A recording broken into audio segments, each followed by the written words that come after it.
ପରିବା ଭିତରେ ଆପଣ ଯଦି ଭାବିବେ ଏଇଟା ହଉଛି ହିରୋ। ଗୋଟେ କଥା ଭାବୁଛି ଆପଣମାନଙ୍କ ସହିତ ସେୟାର କରିବି।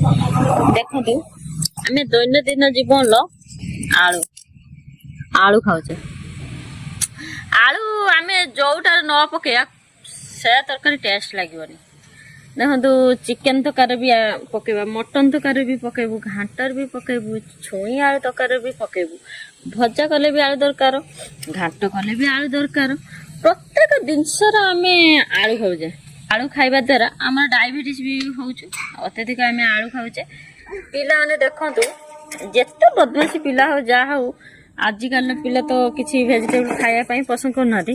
ଆପଣ ଆଳୁର ଯେକୌଣସି ଆଳୁ କଷା ହଉ, ଆଳୁ ଭଜା ହଉ, ଆଳୁ ଚଟଣି ହଉ, ଯାହା ବି କରିଦିଅନ୍ତୁ, ସିଏ ସୁରୁଖୁରୁରେ ଖାଇଦେଇକି ପଳେଇବେ।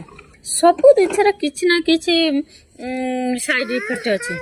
ଆଳୁର ବି ସେମିତି ଅଛି। କିନ୍ତୁ ପରିବା ଭିତରେ ଆପଣ ଯଦି ଭାବିବେ ଏଇଟା ହଉଛି ହିରୋ। ଆଳୁ ହଉଛି ହିରୋ।